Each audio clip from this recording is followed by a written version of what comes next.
Good morning. This is Roxanne, a retired teacher, ready to share a different kind of book today. This is a book full of poems, different types of poems, and this is a genre that children often have difficulty with. So I think if we read more poetry to our children and spend time talking about what the poet may have meant with a poem, it'll get them better prepared for when they encounter poems in the school environment. I love this book because of the pictures, also because of its subject, which are animals, all about animals. Eric Carle's Animals, and the pictures are beautiful. Some of the poems rhyme, some of them do not. And that's something that kids should know, that not all poems rhyme, so maybe they might decide to try to write a few poems after hearing this book. And parents now know they don't have to rhyme, they can be free verse, okay? So here we go. There is only one horse on all the earth, and his name is All Horses. There is only one bird in the air, and his name is All Wings.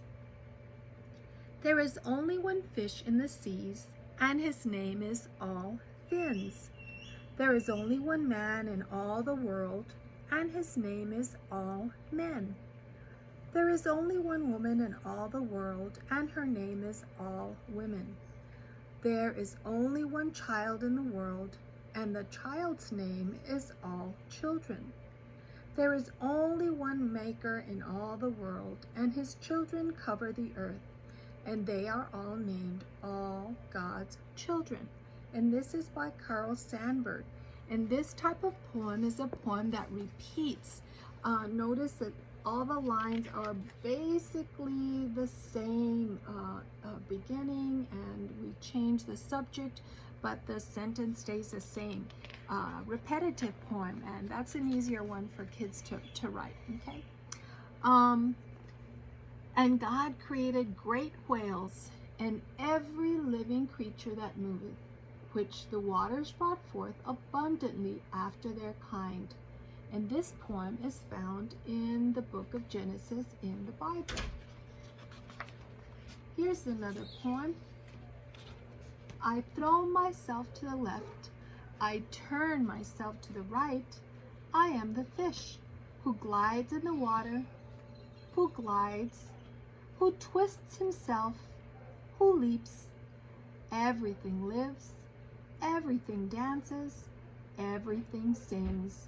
And this is an African pygmy type poem. Leaping, flying fish, dancing for me and my boat as I sail for home. This is a haiku.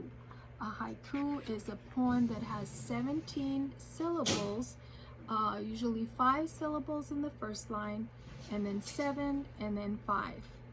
A syllable is the sound in a word of a vowel. So for example, the word leaping has 2 vowels that sound, so those are 2 syllables. So let's see if this one is a true haiku. Leaping, flying fish, well, that had 5 syllables. Dancing for me and my boat, that has 7 syllables. As I sail for home, that had 5 syllables. So this is a true haiku. 5 syllables, 7 syllables, 5 syllables. Now most of your kids don't have to know that yet, but it's good to expose them to things that they don't need yet. You don't wait to start talking to them when they're talking. You talk to your kids before. I talked to mine and read to mine when they were inside of me. Here we go. Notice the pictures, beautiful, colorful pictures. Butterflies dancing through the falling snow. What a wonderful sight it would be. That one's another haiku. How sadly the bird in his cage watches the butterflies. And that's because they're free and he's not. The octopus. Tell me, O octopus, I beg, in those things, arms, or in these legs, I marvel at thee, octopus. If I were thou, I'd call me us. And that's by Ogden Nash. Sea turtle. Paddling, we saw that turtle, saw its eyes open, its flippers outstretched as it floated. Sea water lapped at its shell, spreading across its back. And that's an Australian Aborigine. See those beautiful colors? Maybe you can draw some of these pictures afterwards and color them. Bat. Dark air life looping, yet missing the pure loop. A twitch, a twitter, an elastic shudder in flight, and serrated wings against the sky, like a black glove thrown up at the light and falling back. D.H. Lawrence is the poet.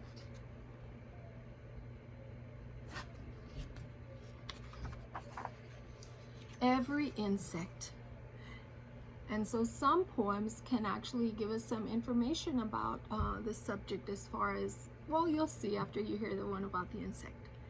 Every insect, ant, fly, bee, is divided into three. One head, one chest, one stomach part. Some have brains, all have a heart. Insects have no bones, no noses. But with feelers they can smell dinner a half a mile away. Can your nose do half as well? Also, you'd be in a fix with all those legs to manage. 6. Dorothy Aldous is the poet. The ant. And I want you to notice the different lengths of poems. Some poems are very, very short, 1 line, 2 lines, and some poems can be very, very long. It just depends on the poet and what they're wanting to share with you. Poems usually express emotions on how we feel about something. The ant. The ant is knowing and wise, but he doesn't know enough to take a vacation. And some poems are funny. This one was kind of funny. By Clarence Day. Crickets. We cannot say that crickets sing, since all they do is twang a wing. Especially when the wind is still, they orchestrate a sunlit hill. And in the evening blue above, they weave the stars and moon with love. Then peacefully they chirp all night, remembering delight, delight. By Harry Ben. My opinion. Is a caterpillar ticklish? Well, it's always my belief that he giggles as he wiggles across a hairy leaf. By Monica Shannon. So in her opinion, does she think that the caterpillar is ticklish? I would say yes, because she says he wiggles, and when we get tickled, we kind of wiggle, kind of like the caterpillar. B, I'm expecting you. I wonder who is the character that's writing this, besides the poet, of course. Let's see if you can figure it out. B, I'm expecting you, was saying yesterday to somebody you know that you were due. The frogs got home last week and settled and at work. Birds mostly back, the clover warm and thick. You'll get my letter by the 17th, reply, or better, be with me, yours, Fly. So here in this poem, the fly is talking to the bee and wondering why the bee isn't back yet. So it must be spring is coming. M was once a little mouse, mousy, bousy, sousy, mousy, in the housey, little mouse. By Edward Lear.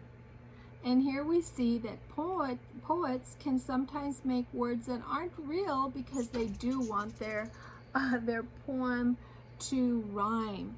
So, mousy, bousy, sousy, mousy, in the housey little mouse.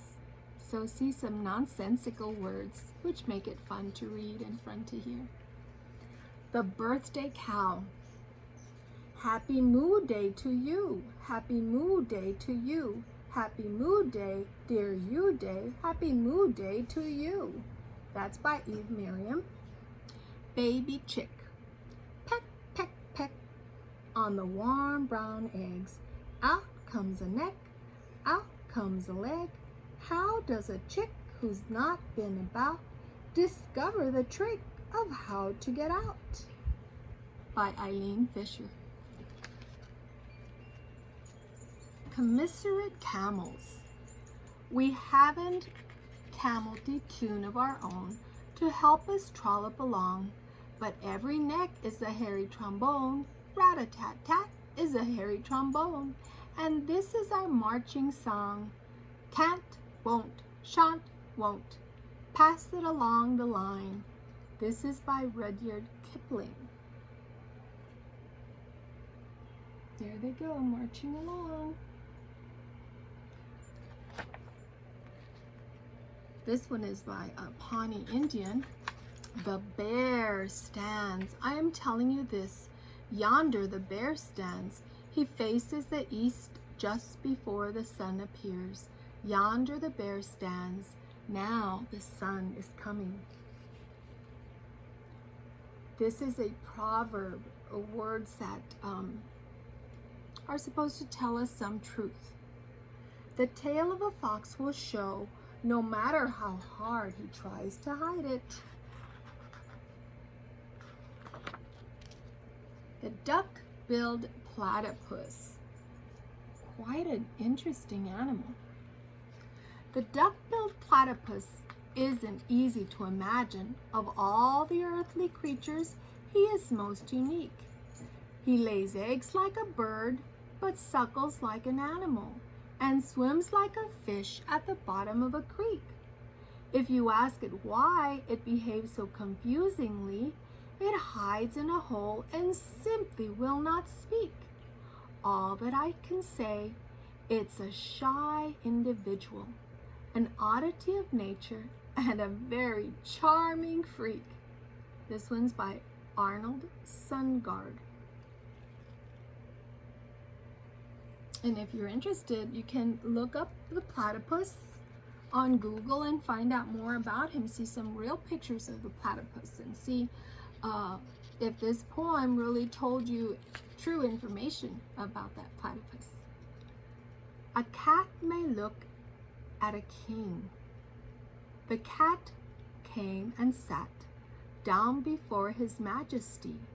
The cat came and sat down before the king. I've come to take a look, for unless I am mistook, it is written in this book, I may do this thing. She took quite a look over all his majesty.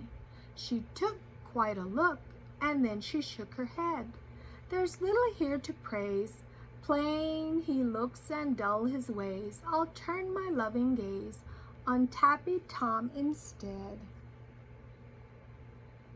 And that is by Laura Richards. And here's a very, very short poem. A handful does not satisfy a lion. Oh, here we go. I love the elephant. The elephant. The elephant is quite a beast. He's rather large to say the least. And though his size is most impressive, the elephant is not aggressive. He never throws his weight around. Still, he always holds his ground. He only wants to feel secure. Long may the elephant endure. By Arnold Sungard. Travel plans. If I could go anywhere, here's what I'd do. I'd pop in the pouch of a kind kangaroo. I'd travel around for as long as I pleased and learn to say thank you in kangarooese. By Bobby Katz. How would you like to travel in the pouch of a kangaroo? Seal Lullaby. Look at all those beautiful hues of blue in that picture. Isn't that great? Oh, hush thee, my baby, the night is behind us, and black are the waters that sparkled so green. The moon or the compass look downward to find us, at rest in the hollows that rustle between, where billow meets billow, they're soft by thy pillow. Ah, weary we flipperling curl at thy ease. The storm shall not wake thee, no shark overtake thee, asleep in the arms of the slow swinging seas. This one's also by Rudyard Kipling.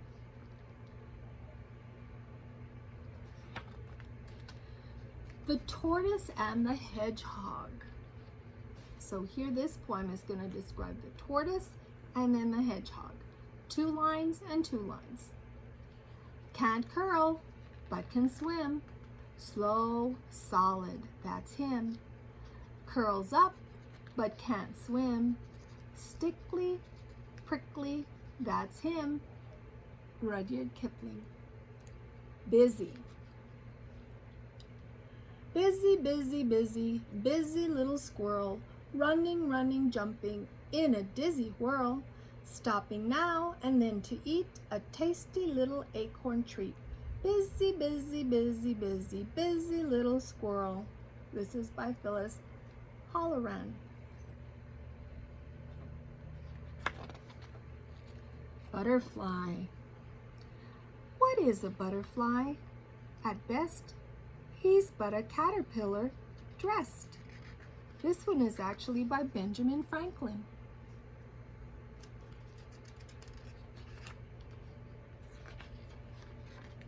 Ooh, how doth the little crocodile? How doth the little crocodile improve his shining tail and pour the waters of the Nile on every golden scale? How cheerfully he seems to grin, how neatly spreads his claws and welcomes little fishes in with greatly smiling jaws. This is by Lewis Carroll. You see him enjoying his lunch or breakfast or dinner. The duck. Behold the duck, it does not cluck. A cluck it lacks, it quacks. It is especially fond of a puddle or pond. When it dines or sups, its bottom's up. This is Ogden Nash. Now notice this poem definitely does rhyme. Behold the duck, it does not cluck. So duck and cluck have the same ending sound, so they're rhyming. A cluck it lacks, it quacks. Lacks and quacks have the same ending sound, so they are rhyming. And then we have, it is especially fond of a puddle or a pond. Fond and pond have the same ending sound, so they are rhyming. When words have the same ending sounds, they are rhyming words. And then the final pair of rhyming words, when it dines or sups, its bottom up. So sups and ups rhyme. Long gone. Don't waste your time in looking for the long extinct tyrannosaur, because this ancient dinosaur just can't be found here anymore. This also goes for Stegosaurus, Allosaurus, Brontosaurus, and any other kind of saurus. They all lived here before us. And this is by Jack Prelutsky. The lizard. The lizard is a timid thing that cannot dance or fly or sing. He hunts for bugs beneath the floor and longs to be a dinosaur, by John Gardner. Oh, look at that. Look at that beautiful picture. 5 little owls in the old elm tree, fluffy and puffy as owls could be, blinking and winking with big round eyes at the big round moon that hung in the skies. As I passed beneath, I could hear one say, "There'll be mouse for supper, there will today." Then all of them hooted, to-whit, to-hoo. Yes, mouse for supper, hoo-hoo, hoo-hoo. That one is anonymous, which means that whoever wrote this poem did not write their name. So now that person doesn't get credit for the poem, but no one else can take the credit either because it was found already written. So you can't take something that you didn't do as your own.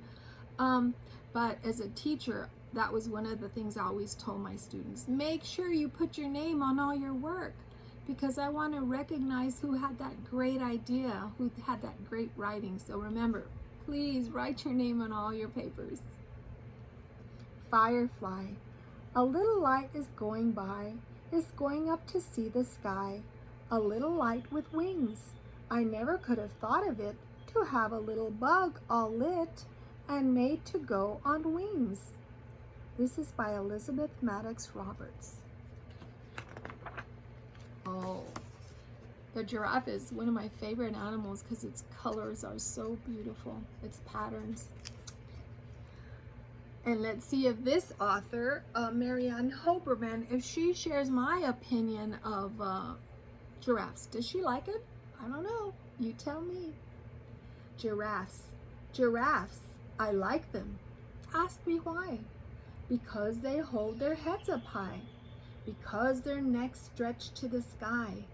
Because they're quiet, calm, and shy. Because they run so fast, they fly. Because their eyes are velvet brown. Because their coats are spotted tan. Because they eat the tops of trees. Because their legs have knobby knees. Because, that's why I like giraffes. And maybe you could write a poem about an animal that you like and follow her pattern. Here we go. Oh, this one's kind of funny. You're going to see in this poem, all the animals are sounding different.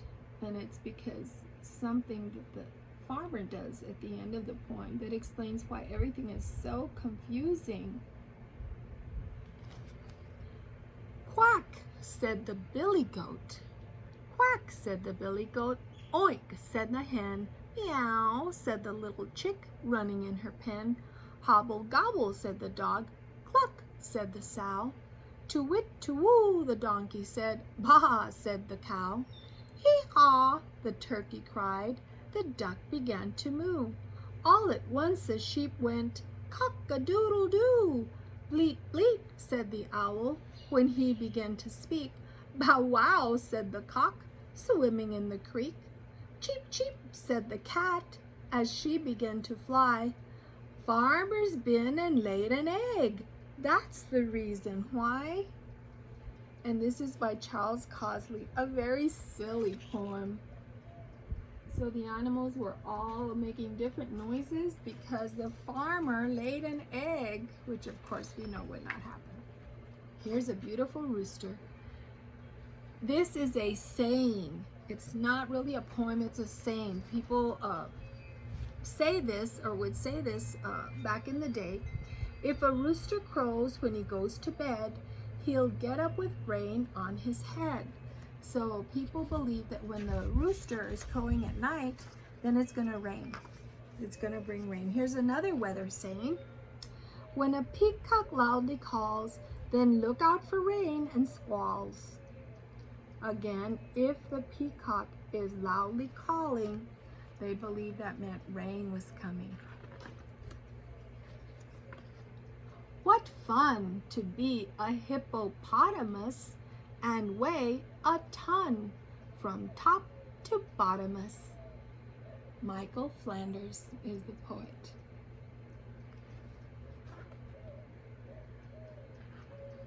Now this is a rather long book, so if you want to stop and finish the rest tomorrow, that's perfectly fine. You don't have to hear a whole book at one time. You can break it up into sections.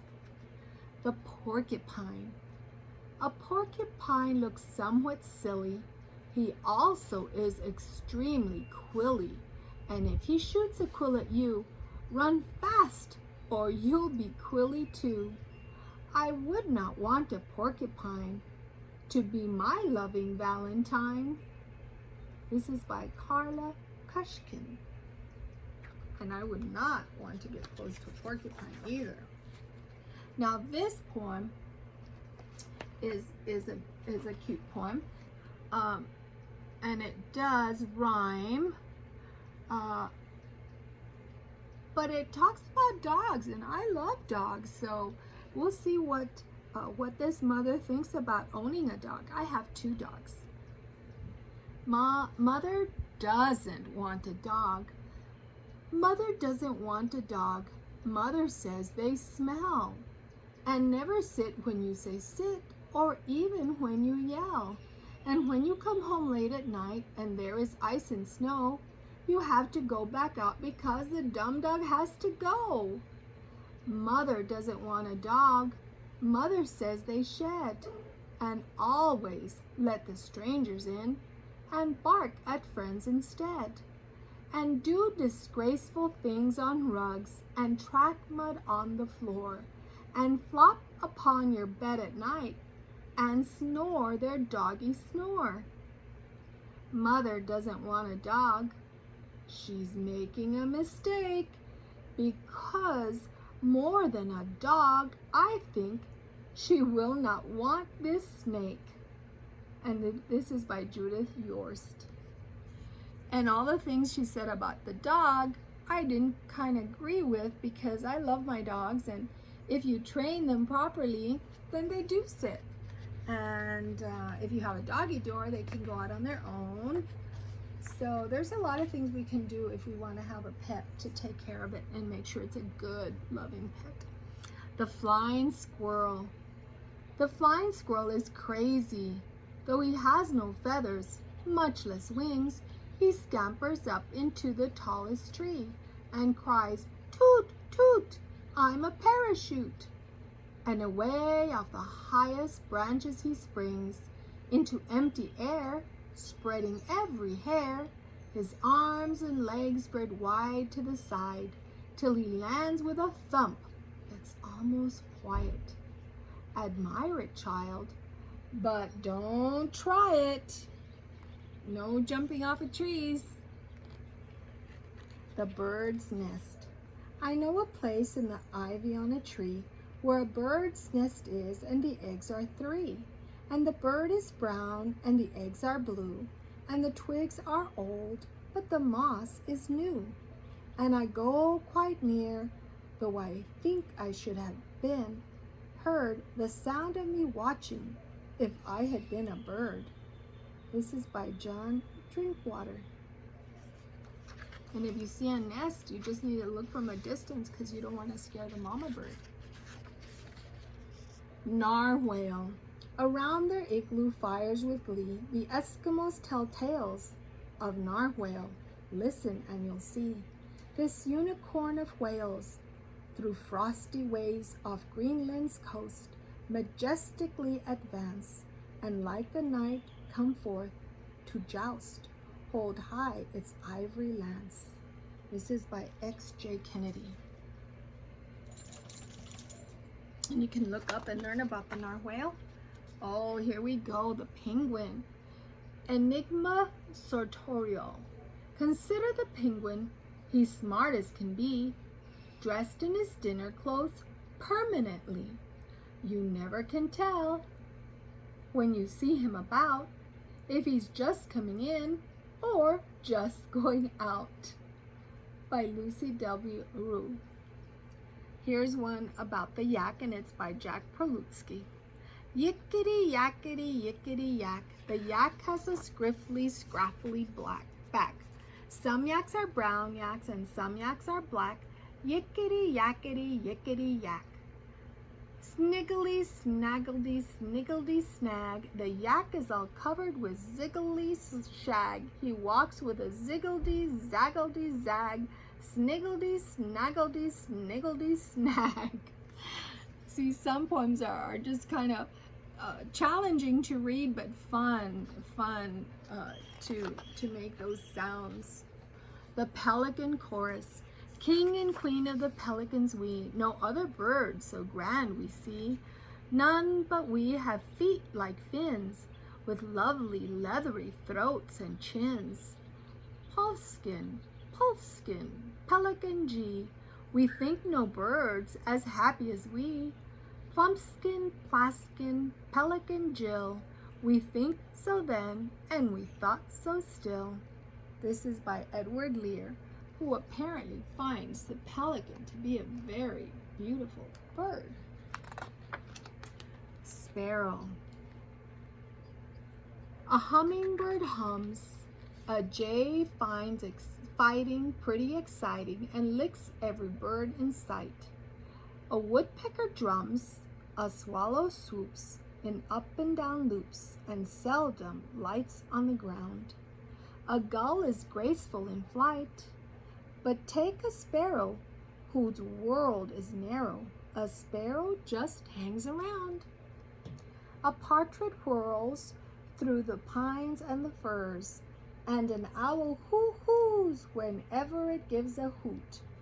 A chickadee's ways are cute. A crow steals corn from the year it's born, then hides where it can't be found. A pigeon coos. A sparrow, though, doesn't come and go. A sparrow just hangs around. And this is by K. Starbird. The eagle. The sun's rays lie along my wings and stretched beyond their tips. This is by a poem is by a Papago Indian. I will not change my horse with any that treads. When I bestride him, I soar. I am a hawk. He trots the air. The earth sings when he touches it. That's by Shakespeare. Galloping pony, alone against the moonlight on a whitened beach. This is another poem that's a haiku. Galloping pony, that's 5 syllables. Alone against the moonlight, that's 7 syllables. On a whitened beach, that's 5 syllables. So that is a haiku, 575, a Japanese kind of style poem. Tiger. The tiger has swallowed a black sun. In his cold cage he carries it still. Black flames flicker through his fur. Black rays roar from the centers of his eyes. By Valerie Worth. The barracuda. Slowly, slowly he cruises. Slowly, slowly he chooses which kind of fish he prefers to take this morning. Then, without warning, the barracuda opens his jaws, teeth flashing, and with horrible, horrible grinding and gnashing, devours 100 poor creatures and feels no remorse. It's no wonder, of course, that he really ought, perhaps, to change his ways. But, as he says, with an evil grin, it's actually not my fault, you see. I've nothing to do with the tragedy. I open my mouth for a yawn and, ah me, they all swim in. John Gardner. So he thinks the fish swim into his open mouth, so it's not his fault that he has them to munch on. Electric eel. Some think electric eel lacks looks. Some others find it stunning. A homegrown battery it packs to keep its shocker running. Why, you could light all New York streets and skyscrapers and stuff with one electric eel alone, if it were long enough. X.J. Kennedy is the poet in charge of that poem. The face of the dragonfly is practically nothing but eyes. Another haiku. A discovery on my frog's smooth green belly. There sits no button. Another haiku. Snail. Snail upon the wall, have you got it all? Anything to tell about your shell? Only this, my child, when the wind is wild or when the sun is hot, it's all I've got. By John Drinkwater. Roosters. Get out of my way, says Rooster 1. I won't, says Rooster 2. You won't? I won't. You shall. I shan't. Cock-a-doodle-doo. They picked, they kicked, they fought for hours. There was a great to-do. You're a very fine fighter, says Rooster 1. You're right, says Rooster 2. By Elizabeth Coatsworth. And here's one about a red hen. She turned her head to this side, she turned her head to that, looking round for tidbits, juicy ones and fat. Scritchy scratch went red hen's feet, nib nob went her bill.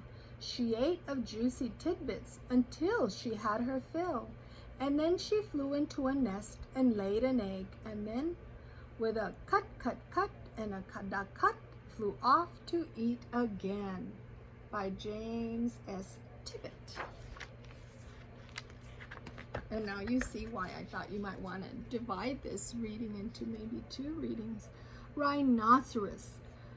I often wonder whether the rhinoceros's leather is as bumpy on the inside as it is upon the skin side. This is by Marianne Hoberman. And finally, we've reached the end of our book. And I really like this poem by Christina Rossetti. Hurt no living thing, ladybird nor butterfly, nor moth with dusty wing, nor cricket chirping cheerily, nor grasshopper so light of leap, nor dancing gnat or beetle flat, nor harmless worms that creep. So I love this poem because she says, hurt no living creature. And I agree with her. So anyway, I hope you enjoyed this book full of poetry. Parents, please take your time to read poems with your children, even though they're probably not as exciting or interesting. They are short. You can discuss them and talk about them. But this is one of those genres that gives children a lot of trouble, and I think it's because we really don't expose them to too many poems.